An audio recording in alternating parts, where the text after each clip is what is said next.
ल है साथीहरू, गाई पालेपछि त दुध खान पाइहालिन्छ। दुध खाएपछि त घाँस त काट्नु पर्यो। सो म घाँस काट्न जाँदैछु। तपाईँलाई घाँस काटेको छोटो छोटो भिडियो देखाउँछु है। सो म जाँदैछु अहिले।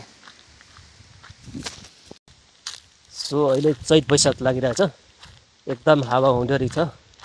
सो सचेत रहनु होला, आगो लागेबाट डर हुन्छ। र अहिले हावा चलिरहेछ, एकदम बाँसहरू त लड्काइरहेछ। र म घाँस काट्न जाँदैछु अहिले।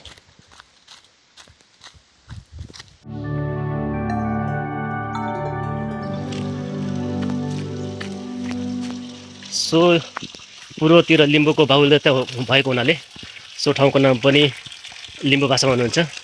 सो यो धारालाई यम्बा धारा यानि कि ठुलो धारा भन्दो रहेछ। अहिले चैत वैशाख जस्तोमा पनि यत्रो धारा आइरहेछ। यो पानी चाहिँ एकदम मिठो स्वादिष्ट छ पहाडको। सो हेर्नुहोस् त, दामी छ पानी पिउने। म घाँसमा जाँदा जाँदै पनि एकचोटि पिएर जानेछु।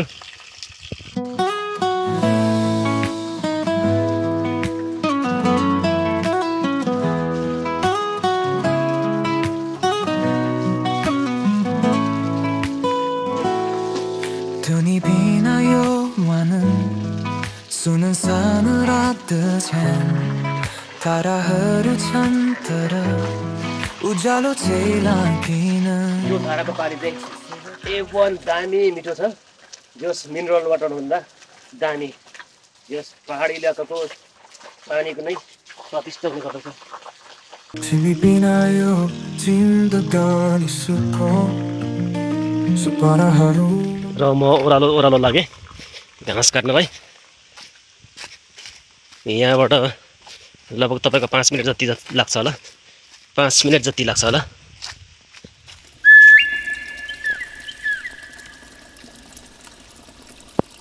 ल हेर्नुहोस् त, चैत वैशाख लागेपछि त एकदम खडेरी छ, सुक्खा न सुक्खा, न घाँस छ यहाँ न के छ। पत्ताहरू यस्तो झरिरहेको छ हेर्नुहोस् त। यहाँ यस्तोमा वन जङ्गल आगो लाग्यो भने त डेन्जर हुने गर्दछ। सो सुरक्षित बनौँ, सुरक्षित रहौँ।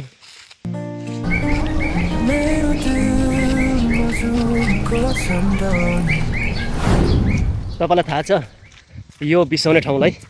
हेर्नुहोस् त, यो बिसाउने ठाउँ भन्छ। जस यहाँ आराम गर्न मिल्छ, भारी लिएर बसेर एकछिन गफसफ अथवा एकछिन आरामदाम गर्न मिल्छ। सो यहाँ हामी बिसाउँछौँ कुनै पनि अलिक थाकेपछि, अलिक गलिएपछि। यो एरियालाई खोप भन्छ। सो यता तल गएपछि बसेडी र तल पुगेपछि खोला, यस्तो विभिन्न ठाउँहरूको नामअनुसार कस्तो डेन्जर नामहरू छ। जस्तै तिनपाते, मुछेबुङ, यस्तो खोलाहरू धेरै नामहरूको ठाउँअनुसारको नाम हुन्छ। सो म यो खोपमा जाँदैछु, यो खोल्सातिर। यहाँ चाहिँ खोपमा अम्लिसो काट्न, अरू त घाँस छैन, जस्तै भुइँ घाँसहरू त भेटिँदैन। यस्तो भुइँ घाँसहरू त पाउन गाह्रो हुन्छ। सो म अम्लिसो काटेर आउनेछु।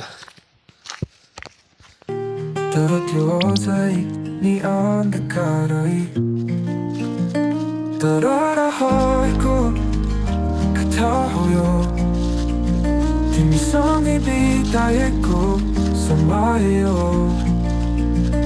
माया र पीडा एकै नै पलमा, जुनले तिमीलाई बिर्सनु सक्दैन।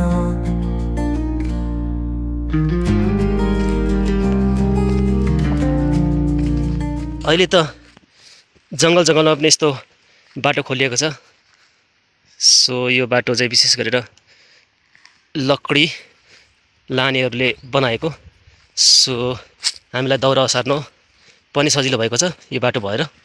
अहिले जे होस् ट्र्याक्टरको चाहिँ कुद्छ, राम्रो छ बाटो।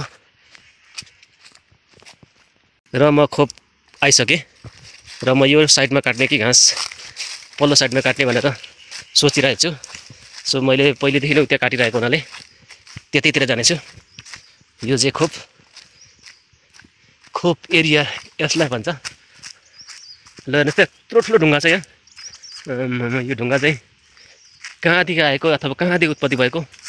ल हेर्नुहोस् त, अम्लिसो सर अम्लिसो काट्ने हो, काटिसकेर घर जाने हो।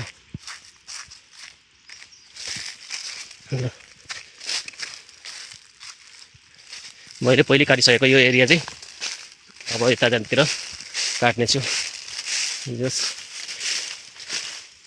ओहो यो काट्ने अम्लिसो बारीमा ल माथिसम्म पर्छ है अम्लिसो। मेरो अधुरो सपना हराएको त्यो हाँसेको मुख हेर्न पाइएन। सबै कुरा तिम्रो याद गर्न मेरो मुटु पनि तिम्रो हो। दरारहरूको कथा हो यो। हेर्नुहोस् त हावाले यस्तो खालिरहेछ, यति भारी पनि बोक्नु कति गाह्रो भइरहेछ। हावाले चाहिँ यतिखेरको हावा पुरा हल्लाइरहेछ हावाको हावामा। ल हामी आइपुग्यौँ घरतिर।